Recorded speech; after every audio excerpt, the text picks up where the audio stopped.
할렐루야, 성도 여러분 안녕하셨습니까? 오늘은 시편 19편 지난번에 이어서 계속 말씀을 드리겠습니다. 오늘 말씀의 제목은 모든 어둠을 몰아내는 말씀. 먼저 하나님의 말씀을 읽고 7절에서 13절까지입니다. 주님의 교훈은 완전하여서 사람에게 생기를 북돋아 주고 주님의 증거는 참되어서 어리석은 자를 깨우쳐 준다. 주님의 교훈은 정직하여서 마음의 기쁨을 안겨주고 주님의 계명은 순수하여서 사람의 눈을 밝혀준다. 주님의 말씀은 티 없이 맑아서 영원토록 견고히 서 있으며 주님의 법규는 참되어서 한결같이 바르다.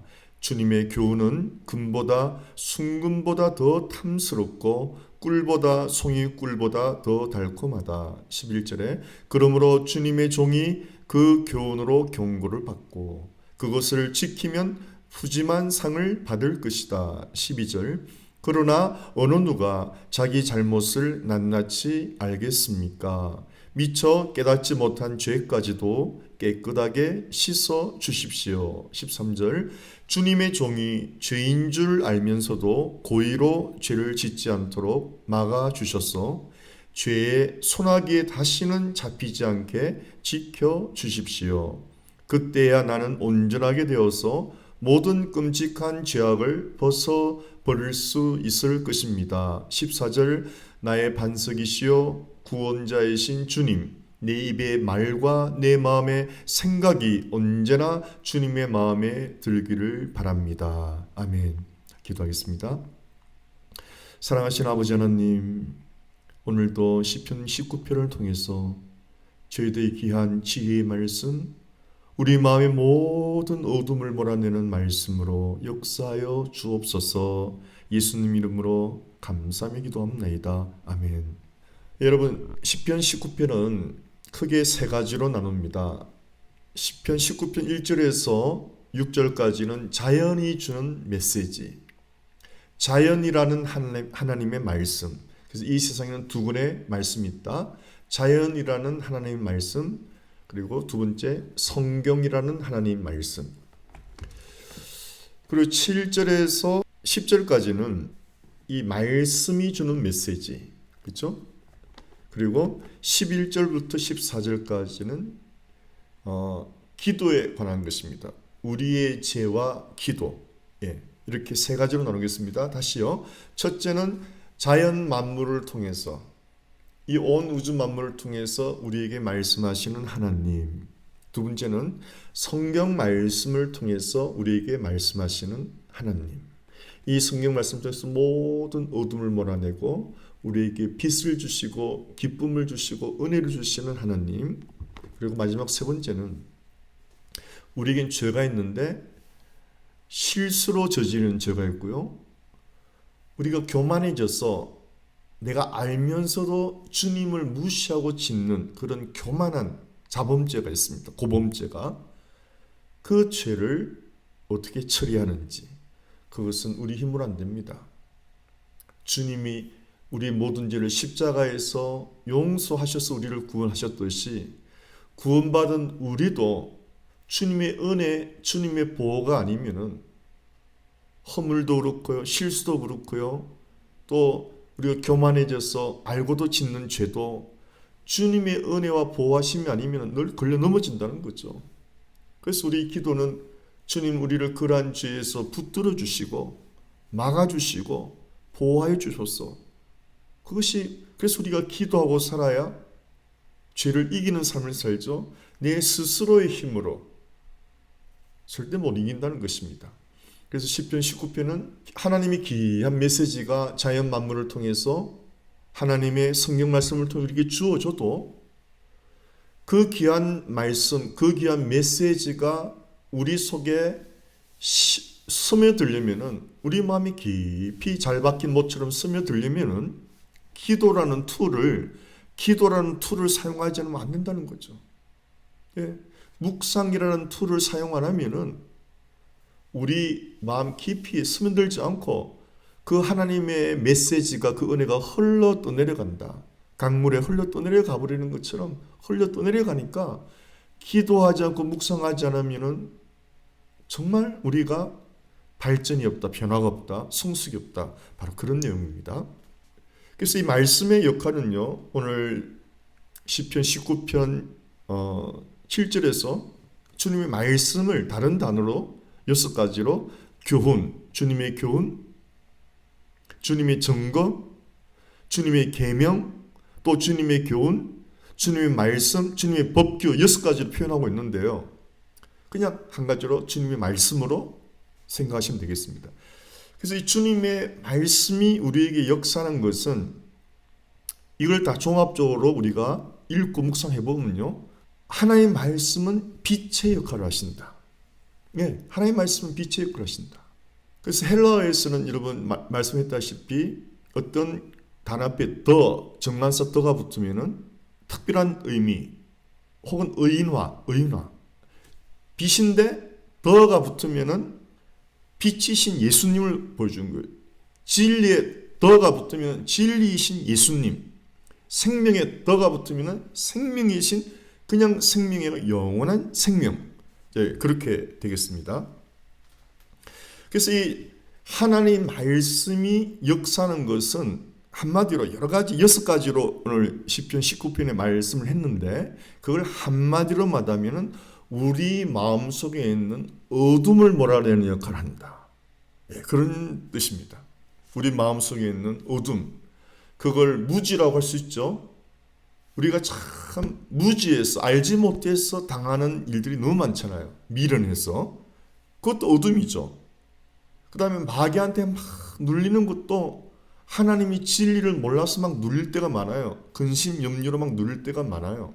그 다음에 우리가 어떤 슬픈 마음의 상처로 막 침체에 빠질 때가 있어요. 그 모든 어둠이죠.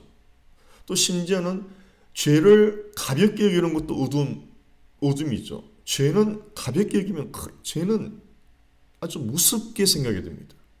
죄를 짓는 마다 마귀의 종이라고 그랬어요. 우리가 죄를 지으면 그 죄가 나를 끌고 다닙니다. 네. 내 양심을 무겁게 하고 아침마다 은혜가 아니고 아침마다 나를 막 누르는 거예요. 하나님의 손이. 나를 붙드시고 보호하시는 손이 아니고 나를 막 누르는 막 바위덩이 같은 마음의 무거움이 온단 말이죠. 눌린다는 거예요. 그렇게 죄가 무서운 겁니다. 근데 죄가 아이고 이 정도 안 있는 죄가 어디 있냐, 이 정도 이렇게 죄를 가볍게 여기는 사람이 미련한 사람이요 어둠에 속한 사람이다, 이런 말이죠. 그래서 하나님 말씀에 역하는 모든 어둠을 몰아내는 것이다, 이제 그런 것이죠. 그래서 여러분 하나님 말씀 빛이에요. 빛에 정관사 더가 붙으면 빛이신 예수님, 예, 말씀도 더가 붙으면 말씀이신 예수님, 생명에도 더가 붙으면 생명이신 예수님, 이런 뜻입니다. 그래서 여러분 세계 유명 대학에 말씀이신 빛, 진리이신 빛을 그 대학의 모토로 하는 대학이 유명 대학이 굉장히 많습니다. 예를 들어서 하버드는요, 라틴어로 베리타스, 그 진리라는 트루스, 진리라는 뜻입니다. 하버드 대학을 세울 때 모토가 베리타스, 진리라는 말이죠. 진리. 옥스퍼드로 유명한 옥스퍼드 있죠. 옥스퍼드도 여호와는 나의 빛이시다. 그 시편 말씀. 여호와는 나의 빛이시다. 하나님은 나의 빛이시다. 이걸 모토로 잡았어요. 예. 여러분 잘 아시는 그 예일 대학도 빛과 진리, Light and Truth. 그게 모토예요. Light and Truth. 예일 대학도요. 빛과 진리시다. 그리고 여러분 유명한 그 칼텍. 아주 이 공과대학에서 유명한 칼텍. 진리를 알지니 진리가 너희를 자유케 하리라. 진리, 하나님 말씀을 알지니 그 말씀이 너희를 자유케 하리라. 하버드 대학의 베리타스, 진리, 하나님 말씀. 옥스퍼드, 여호와는 나의 빛이시다. 여호와는 나의 말씀이시다.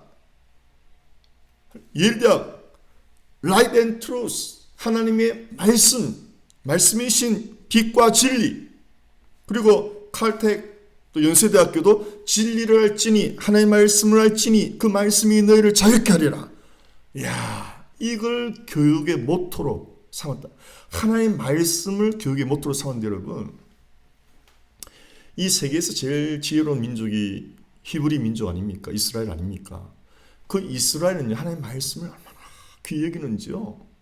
그 우리가 말씀을 배우고 그걸 습득하는 그 목적이 뭐냐? 목적이 그걸 뭐 지식 자랑하는 거냐, 뭐 학위 따는 거냐, 성공의 그게 아니랍니다.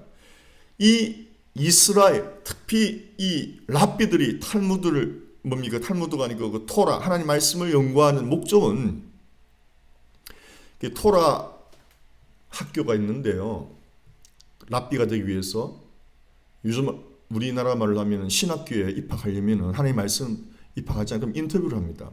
왜 당신은 신학교에 입학하려 합니까? 그럼 뭐 하나님 말씀을 또 배우기 위해서입니다. 뭐 이런 말들이 많거든요. 그런데 하나님 말씀을 더 배우기 위해서입니다. 지식을 더 알기 위해서 이러면 인터뷰 떨어진다는 거죠. 자격이 안 된다는 거죠. 답은 뭐냐? 하나님의 말씀을 배우려는 목적이 뭐냐?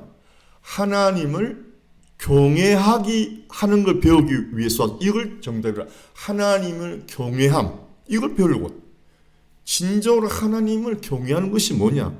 야, 여러분 잠언 31장에서 반복하는 것이 여호와를 경외하는 것이 지혜의 근본이다. 지식의 근본이다는 거예요. 예. 하나님을 경외하는 거룩한 삶이 하나님을 경외하는 거룩한 삶이 지혜자의 지식이라는 거죠. 그런데 여러분 하나님을 두려워하지 않고 하나님을 경외하지 않고 명문대 나온 사람들 얼마나 많습니까? 그러나 그 사람들이 정치인 되어 보십시오. 나라가 타락하죠. 부패의 온상이죠. 부정부패의 온상이 되지 않습니까? 명문대 나온 사람일수록. 그러니까 여러분 하나님을 경외하는 지식이 근본이 되어야 개인, 가정, 나라가 발전, 민주주의가 제대로 발전하는 거예요. 핀란드처럼 정말 섬기는 자로. 왜 정치하느냐? 섬기려고, 국민들을 섬기려고. 정말 수준 높은 시민의식, 수준 높은 정치인들의 의식과 섬기려고. 이것이 다 빛 대신 진리이신 말씀이 임했기 때문입니다.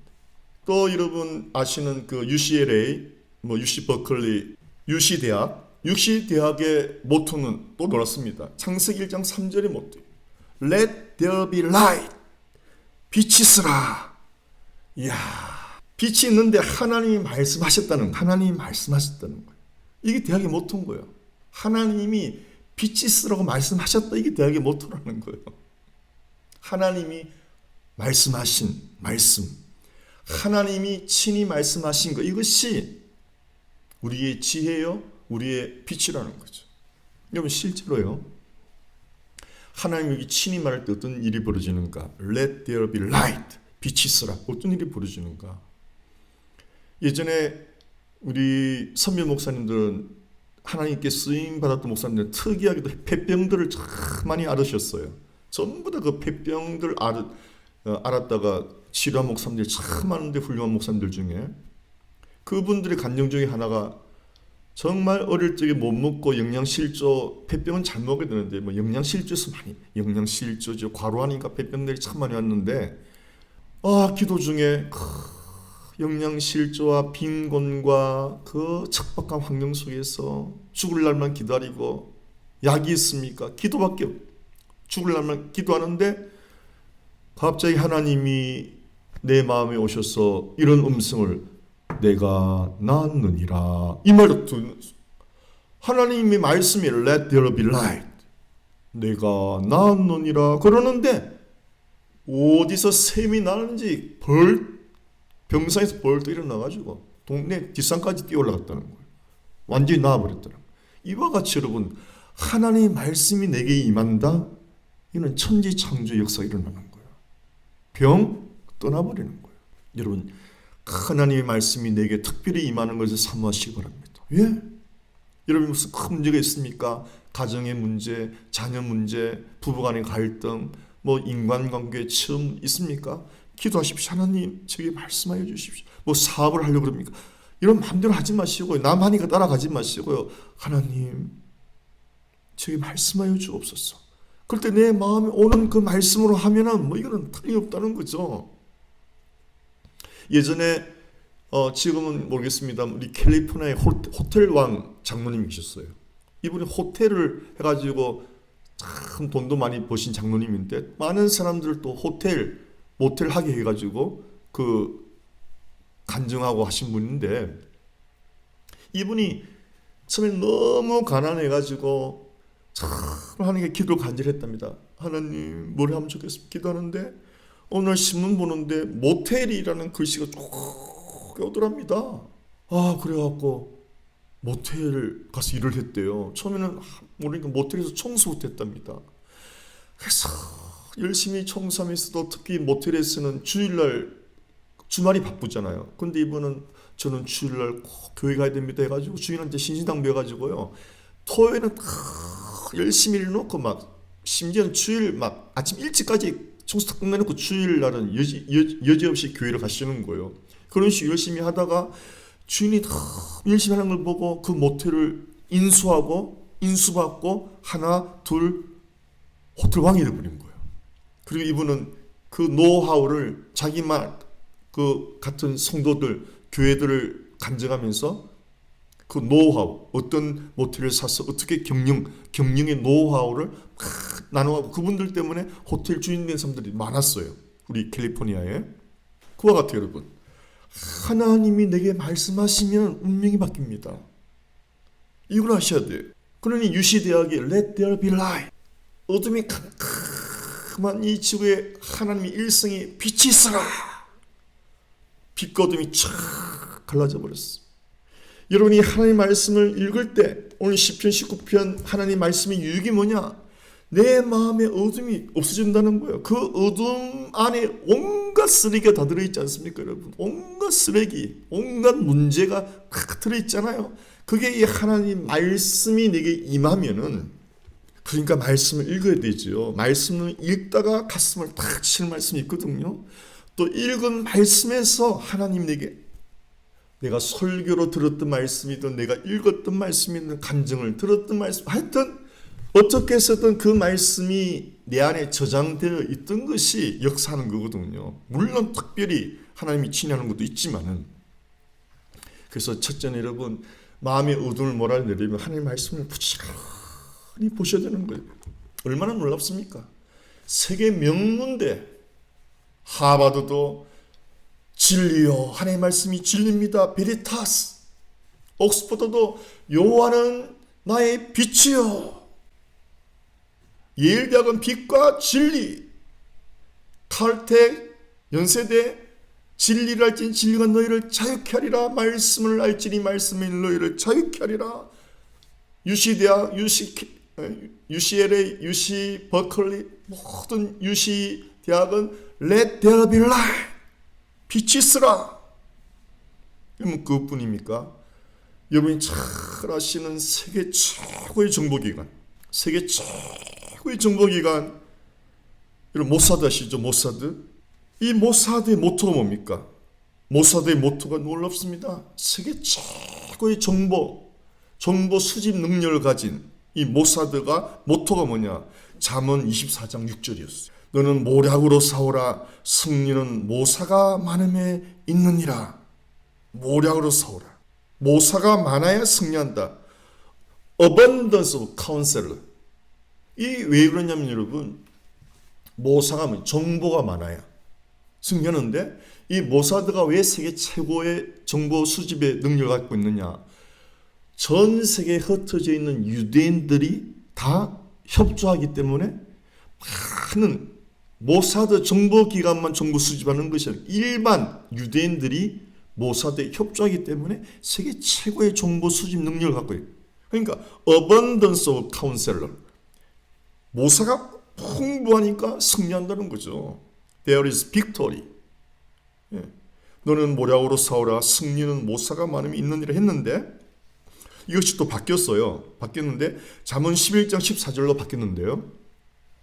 좀 더 업그레이드 된 것입니다. 같은 잠언 말씀인데 잠언 11장 14절은 모략이 없으면 백성이 망하여도 모사가 많으면 평안을 누린다. 이 승리한다 해서 평안을 누린다로 업그레이드 됐는데, 왜 그러냐면 승리라는 것은 일회적인 거잖아요. 승리, 이건 일회적인데, 승리보다 더 중요한 것이 승리하고 계속 백성들이 평안을 누려야 된다. 더 안전하죠. 그래서 abundance of counselor there is victory 했는데, 옛날 것은 이번에는 abundance of counselor there is safety, 안전이 있다. 국가 안보가 있다. 국가의 평안이 있다. 이런 뜻입니다. 수많은 정보 수집 능력이, 수많은 카운셀러들이, 그래서 지금 현재 모사드의 모토는 잠언 11장 14절에 여러분이 인터넷 들어가 찾아보십시오. 모사드 모토, 마크, 촛대, 일곱 촛대, 금촛대입니다. 금촛대도 여호와는 나의 빛이요. 할렐루야. 그림은 금촛대. 여호와는 나의 빛. 옥스퍼드 대학교의 모토 있죠. 여호와는 나의 빛이요. The Lord is my light. 그림은 촛대예요. 하나님 나의 빛이다. 이 촛대는 Holy Spirit 상징하는데, 또 우리가 신약에 와서는 그것이 예수님은 세상의 빛이다. 근데 유대인들은 아직 예수님을 세상의 빛으로 인정하지 않아요. 예수님은 아직 유다인은 아직도 예수님을 메시아로 인정하지 않습니다. 이제 그러나 말세 그 유대인들이 회개하고 돌아옵니다. 그것이 하나님의 섭리죠. 그래서 마지막은 유대인들이 예수님께 돌아오는 것이 마지막이에요. 그래서 성경은 예루살렘을 위하여 기도하라, 이제 그런 말이 나와 있죠. 그러니까 여러분, 이 세계 최고의 정보기관, 세계 최고의 여러분 지혜를 가진 이 노벨상을 휩쓰는 민족이 히브리 민족 이스라엘 아닙니까? 그 지혜가 어디 있었습니까? 그 사람들은 구약만 믿어요. 구약만. 신약을 안 믿어요. 예수 그리스도는 안 믿어요. 근데 구약만 믿는데도 세계 최고니 이 신구약을 다 믿으면 어떻게 되겠습니까, 여러분? 참 우리가 신구약을 다 믿는 우리 크리스찬들 정말 어떻게 보면 부끄러운 거죠. 구약만 믿는 유대인들을 못 따라가니 놀랍지 않습니까, 여러분? 그들의 말씀 사랑은 놀랍습니다. 그만큼 우리 크리스찬들이 유대인을 배워야 되는 거죠. 정말 말씀을 그들처럼 사모하면은 우리도 유대인들 같은 그 지혜, 그 나라의 안전, 국민들의 평안, 국가 안보, 이런 것들이 든든해진다는 거죠. 말씀의 바탕 위에 서 있는. 그래서 여러분, 이 구약 성경의 역사가 보면은 하나님의 말씀을 어길 때, 하나님의 말씀을 어기고 우상 숭배할 때 온갖 나라들의 침략을 받아서 망하고 포로당하고 고생하고 회개하면 하나님이 또 회복시키고, 그 역사거든요, 이게. 그러니까 이 하나님의 말씀을 귀히 여기는 것이 지혜예요. 온갖 명문대학교의 모토처럼 하나님의 말씀이 교육의 근본이다.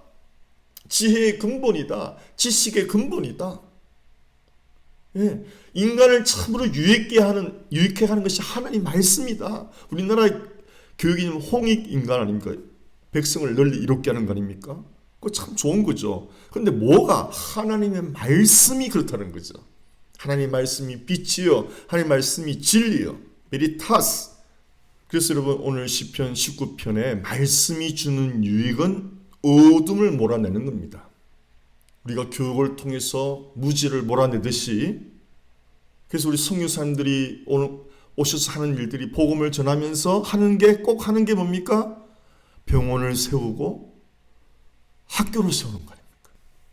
진리를 알게 하고 육체의 건강을 회복시키고, 그 다음에 약한 자들, 어린이 교육에 힘썼죠. 여러분, 후진국일수록 어린애들이 보호를 못 받습니다. 팔려갑니다. 인신매매단에 팔려가고 장기가 팔려가고 비참하기 짝이 없습니다. 여자들의 인권이 말할 수 없이 열악합니다. 기독교가 들어가면은 어린이 교육, 그 다음에 여성을 교육시켜서 이런 선진국일수록 여성 리더가 많습니다. 앞으로는 여성 리더들이 더 많아질 거예요.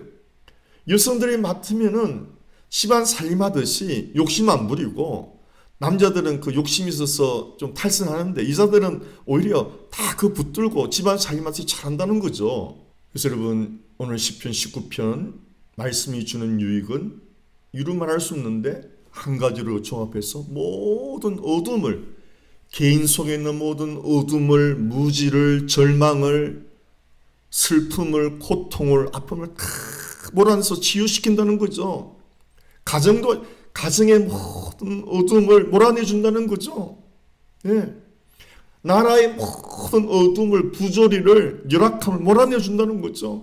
그게 우리나라가 여러분 기독교를 받아들이고 얼마나 발전했습니까? 이거는 전무후무한 여러분 발전이라고 합니다. 이제 내적으로 다지기만 하면 됩니다. 내적으로 더 성숙해서 이제 정말 국민들이 소소행, 소박한 것들로 행복을 누리는 겸손하고 정말 균형 있는 행복을 누리는 막 정치가 더 발전하고 정치인들이 정말 섬기는 자로 국민의 행복과 안위를 위해서 섬기는 자로 살아갈 때 대한민국은 세계 1등, 우리 크리스찬들이 기도만 해요. 최인류 시민의식, 최고 인류 시민의식을 가진 최고의 선진국이 될 수가 있는 거죠. 예. 그 최고 인류 여러분 선진국은요, 주변 나라들을 섬기는 거예요. 예, 섬기는 거예요. 그래서 대한민국에 와서 배워가고, 대한민국을 롤 모델로 삼고, 예, 대한민국 와서 정치를 배워가고, 교육을 배워가고, 행정 시스템을 배워가고, 한국의 문화를 배워가고, 섬기는 거예요. 우리나라가 세계 인류다 해서 자랑하고 막 다른 나라를 침략하는 것이 아니고, 우리나라는 복되고 남을 침략하지 않았지 않습니까? 예, 얼마나 좋은 나라예요. 침략을 당했죠. 그러나 여러분 역사적으로 침략한 나라들 보십시오. 망합니다. 침략한 나라들은 다 망합니다.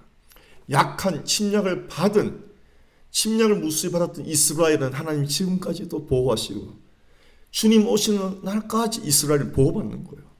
성경에 기록되어 있거든요. 그러니까 여러분 영적으로도 우리가 마찬가지입니다. 내가 잘됐다고 교만하면 무너져 하나님께 얻어맞습니다.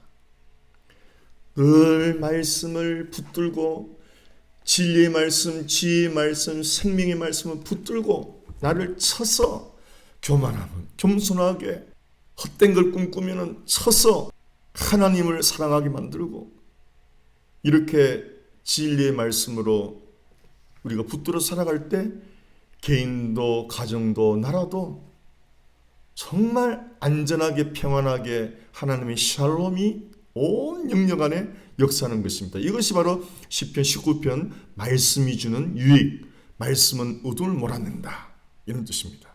이제 12절을 한번 보겠는데요. 자, 12절 보시면은 그러나 어느 누가 자기 잘못을 낱낱이 알겠습니까? 미처 깨닫지 못한 죄까지도 깨끗하게 씻어 주십시오. 자, 우리가 자연을 통해서 자연 만물 하나님의 교훈과 하나님이 지혜를 받고요. 하나님이 거룩한 말씀을 통해서 지혜를 받아도 우리가 기도하지 않으면은 자기의 죄를 모른다는 거예요. 그러니 얼마나 낭패에 빠지겠습니까? 나는 잘하는데 왜 저 모양들이야? 이렇게 된다는 거죠. 어리석은 것들, 어둠에 속한 것들, 미련한 것들, 그렇게 손가락질하고 산다는 거죠. 남을 판단하는 것이 얼마나 무서운 죄인데 손가락질 이렇게 안 하겠죠. 마음속으로. 남은 전혀 모르는데 은밀하게 내가 남을 판단하는 죄, 그 숨겨있는 죄잖아요. 네. 말은 하지 않지 표시는 안 내는데 은밀하게 남을 위에서부터 머리까지 이렇게 머리부터 발끝까지 스캔 싹 하면서 판단해버리는. 야, 유저분들은 그 스캔하는 능력이 뛰어나더라고요. 제가 예전에 신방을 가보면은 유저들은 딱 여자 복장을 먼저 스캔부터 딱 하고 판단을 해버리더라고요. 야, 그거 제가 읽어봤죠. 금방 몇 초 만에 스캔을 하더라고요. 머리부터 발까지 쫙 하더니 옷은 뭐 입었고 쫙 그냥 얼굴이 나타나요. 그 사람을 이 판단하는 그런 좀 잘못된 모습이. 그 내가 속으로 참 신기하고 놀랍다. 그게 우리 속에 들어있는 감춰진 죄란 말이죠. 근데 기도하면은 기도하면은 주님이 책망하는 거예요. 너는 왜 남을 판단하느냐. 주님의 말씀이 들리면 그때 막 회개하고 깨어지는 거죠. 예, 그때 깨어지는 거예요. 감추어진 내 잘못을 주님이 밝혀주시니까. 그게 주님의 말씀 빛이란 말이에요. 내 어둠을. 남들은 몰라요. 우리가 모범생인 줄 알아요. 그러나 하나님만이 아세요. 우리 속에 잘못된 어둠이 있다는 것을. 그 하나님 말씀의 칼이 우리 영혼 깊숙이 들어와서 그걸 보여주는 거죠. 그리고 우리가 깨닫는 거예요. 아유, 하나님 죄송합니다. 내가 은밀하게 남을 판단했군요. 내가 교만했습니다. 그걸 회개할 때 그 사람의 인생은 더 복되고 더 행복하고 더 은혜가 넘치는 거예요. 예? 여러분, 나는 말씀의 은혜는 잘 받는데 왜 내 생활이 이렇게 곤고하고 힘든 게 반드시 우리 안에 감춰진 죄가 있습니다. 그걸 여러분 기도하시면서 하나님, 이 시편 기자 고백처럼 이 12절처럼 주여 나에게 감춰진 죄를 보여주소서. 그걸 밝혀내버려야, 그걸 해결해버려야 우리 인생이 행복해지는 거예요. 나는 잘하는 것 같은데 왜 이렇게 꼬이나. 나는 모범생인데 왜 이렇게 꼬이나. 특별히 그런 분들입니다. 우리 스스로가 나는 뭐 죄 많다 이런 분들이 아니고요. 잘하는 것 같은데, 모범생인데, 신앙도 모범적인 것 같은데 왜 이렇게 꼬이고 나는 힘든 인생을 살아가나. 이런 분들 감추어진 죄를 주님께 보여달라고 기도하시기 바랍니다. 12절에 그러나 어느 누가 자기 잘못을 낱낱이 알겠습니까? 모른다는 거죠. 미처 깨닫지 못한 죄까지도 깨끗하게 씻어 주십시오. 예, 여러분, 하나님의 은총이 아니면은 정말 저와 여러분이 죽었다 깨어나도 우리가 무슨 죄인지 모를 수가 있어요. 우리는 그렇게 미련하고 그렇게 죄가 많아요. 죄성이 많아요. 그래서 기도 안 하면은 기도를 통해서 하나님의 그 진리의 빛이 임해야 내 속의 어둠을 볼 수가 있지 절대 모릅니다. 그래서 시편 기자는 누가 알리요? 알 수도 없고요. 그러면서 깨닫지 못하는 죄가 그렇게 많이 있는 우리 속에는. 예. 그러니까 하나님의 은혜가 절실한 것은 하나님의 은혜 아니면 그걸 모르는 거예요. 하나님의 은혜는 뭐죠, 여러분? 나의 죄를 깨달아가는 거예요. 나의 죄를 깊이 깨달을수록 하나님의 은혜가 깊어지고 기쁨이 커지는 거예요. 하나님이 정직한 자의 기쁨을 뿌린다 했거든요. 내 속에 잘못된 거짓된 것이 숨어 있으니까, 정직이 없으니까 기쁨을 누리지 못하는 거예요. 근데 기도 시간에 하나님께서 그 빛을 통해서 우리 속에 감춰진 그 어두운 부정직, 불의를 갖다가 보여주고 그걸 뿌리 뽑을 때마다 정직한 자에게 하나님 기쁨을 뿌리시는도다. 그 하나님의 기쁨이 임하는 거죠. 할렐루야. 13절에요. 주님의 종이 죄인 줄 알면서도 고의로 죄를 짓지 않도록 막아주셨어. 이제 12절은요. 우리가 실수로 짓는 죄입니다. 모르고 짓는 죄인데요. 13절은 교만해져 가지고 알면서도 짓는 죄. 이로써 여러분, 남을 미워하는 건 알면서 짓는 죄죠. 그 남을 미워하면 안 된다는 걸 알면서도 미워한단 말입니다. 그게 고범죄, 자범죄. 그건 교만한 죄예요. 그건 하나님께 진짜 매를 엄청 맞을 죄죠. 알면서도 짓는 죄. 남을 미워하는 죄, 예배를 빠지는 죄, 누가 꼴보기 싫어서 예배 빠지면 두 가지 고범죄를 짓죠. 꼴보기 싫으니까 미워하는 죄, 예배 안 가니까 예배 빠지는 죄. 두 가지 무슨 죄를 짓는, 이렇게 미움이 무서워요. 그런 죄를 얼마나 많이 지어요, 여러분. 교회에 밥 먹듯이 빠지는 사람들 얼마나 많아요. 예. 뭐 말씀에 시험 들어서 빠지고, 뭐 어느 집사랑 안 좋아서 빠지고. 그러니 여러분, 또 이 교회가 싫어 저 교회로 옮겨가 보세요. 그 교회는 더 무서운 사람 만나게 됩니다. 13절 여러분, 우리 정말 주의해서 받아들여야 됩니다. 우리가 죄인 줄 알면서 고의로 죄를 짓지 않도록 막아주십시오. 그러니까 여러분이 알면서 남 계속 미워하고 시기질투하고 있고 그 꼴보기 싫어서 안 나오고 그거 해결하지 않으면요 절대 못 누립니다. 절대 하나님의 참된 은혜 못 누립니다. 빨리 그것을 해결하시기를 예수 이름으로 축원합니다. 여러분 그것을 해결하지 않으면요, 여러분이 남을 미워한다거나 남과 불화관계 있거나 있으면요, 그게요 시민성 질병, 그런 것들이 스트레스가 되어갖고 여러 가지 호르몬을 교란시키고 심인성 질병, 내가 그 독을 딱 먹고 내가 병 걸리는 거예요, 여러분. 틀림없습니다, 그거는. 여러분의 영혼을 위하여, 여러분의 건강을 위하여, 여러분 기쁨을 위하여, 행복을 위하여 용서해야 되는 거예요. 용서하고 화목해야 되는 거예요. 꼴보기 싫은 사람이 많으면 이거는 인생 정말 거친 광야길입니다. 꼴보기 싫은 사람이 없어야 돼요. 그게 행복이에요. 그 누구하고도 불화관계가 없어야 되는 거예요. 예. 그 누구하고도 불화관계가 없어야 하나님을 볼 수 있다. 히브리서에. 그 누구하고도 불화가 없어야, 그러니까 거룩함과 화목함이 없이는, 그러니까 불화하면 거룩함이 깨져버리는 거예요. 우리에게 더러움이 임하는 거예요. 남하고 불화관계 있다 그럼 더러운 영이 임하는 것입니다. 하나님 볼 수 없어요. 예. 하나님 말씀을 봐도 그 진리가 내 속에 역사하지 않습니다. 진리의 말씀 앞만 봐도 비진리로 역사하는 거고, 어둠이요. 말씀 보면서 인상 찡거리고, 네, 남을 욕하고 남을 탓하고, 진리를 보면서도 비진리 안에서 살아가는 거죠. 어둠에 갇히게 되는 거예요. 다시 13절요. 주님의 종이 죄인 줄 알면서도 고의로 죄를 짓지 않도록 남을 미워하는 죄, 교회를 빠지는 죄, 성경을 읽지 않는 죄, 막아주셔서 친절하지 않는 죄, 이런 것들이 다 고범죄예요. 막아주셔서 죄의 소나기에 다시는 잡히지 않게 지켜주십시오. 이것들이 얼마나 무서운 죄인지. 내가 남한테 습관적으로 불친절하고 불친절하게 말하고, 가족끼리요, 특히 집에서요, 그리고 용서치 않고 꽁해 있고 꼴보기 싫고 만나기 싫고 이런 것들이 있으면은 절망적입니다, 여러분. 이런 것들이 잡히지 않, 이런 악한 영에게 잡히지 않도록, 내 영혼이 붙잡히지 않도록 나를 보호하여 주시옵소서. 간절히 기도하라는 거죠. 기도입니다. 그래, 그때야 나는 온전하게 되어서 모든 끔찍한 죄악을 벗어버릴 수 있을 것입니다. 그렇게 내가 깨닫고 그런 것들이 얼마나 흉악한 죄인 줄을 절실히 깨달아야 그 더러운 것들을 놓아버리고 해결한단 말입니다. 주님의 은혜로 그걸 벗어난다. 주님이 나를 보호해 주신다 말입니다. 그런 후에야 14절에 나의 반석이시여 구원자이신 주님.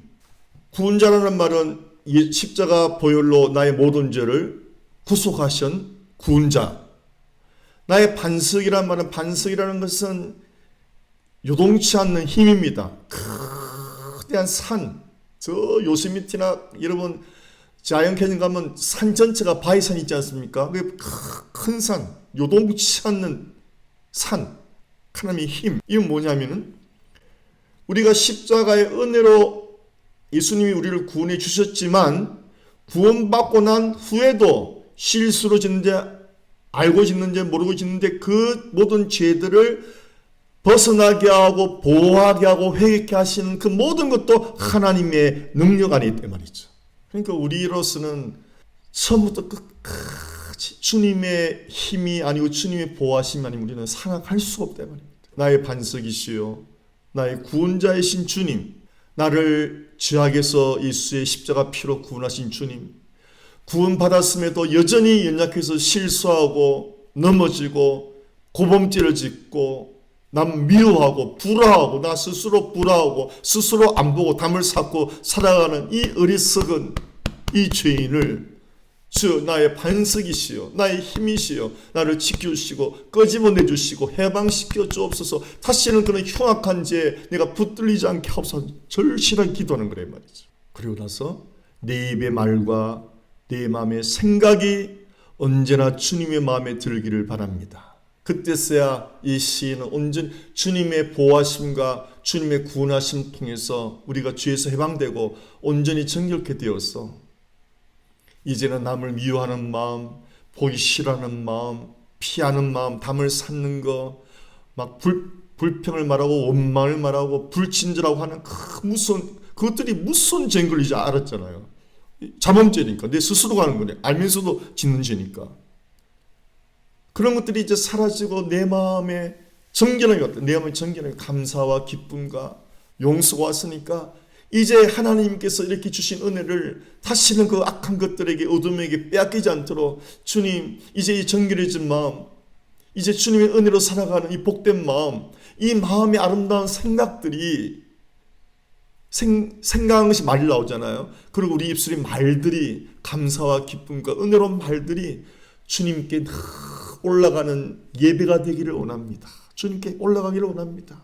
이게 다시는 불평과 원망과 미움과 증오와 다툼과 불친절과 그런 악한 영들에게 사로잡혀서 인생을 낭비하지 않게 하옵소서. 주님의 은혜에서 떠나지 않게 하옵소서.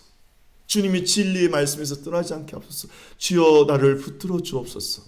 그래서 시편 19편은 여러분, 하나님의 끝없는 은혜와 여러분 진리를 받았더라도 우리가 기도하지 않으면 이 모든 것을 흘러 떠내려 가버리고 우리는 죄를 지으면서 지은 줄 모르는 어둠에 속한 자, 미련한 자가 되어버리는 거예요. 그래서 우리는 말씀과 기도, 이 양날개를 가지고, 말씀과 기도, 이 양날개를 가지고 우리가 하나님에서 은혜에서 떠나가지 않도록 애써야 되는 것입니다. 그래서 우리의 마음의 생각과 이 말이 하나님께 올라가는, 향기되어 올라가는 진정한 예배자가 되어야 되는 것입니다. 사랑하는 성도님, 우리는 이 말씀 앞에 한없이 부끄러움 밖에 없습니다. 저도 그렇습니다. 부끄러운 것만큼, 우리의 타락한 본성을 깨닫는 만큼 주의 말씀을 붙들고 이 말씀 받은 메시지로 주님께 주님 숨겨진 죄로부터 나를 해방시켜 주시고 내가 알고 지은 죄로부터 나를 해방시켜 주셨어. 이제 그 끔찍하고 흉악한 죄의 올무에 걸려서 인생을 낭비하지 않도록 나를 붙드시고 인도하여 주시옵소서. 말씀과 기도 외에는 우리가 승리의 길이 없습니다.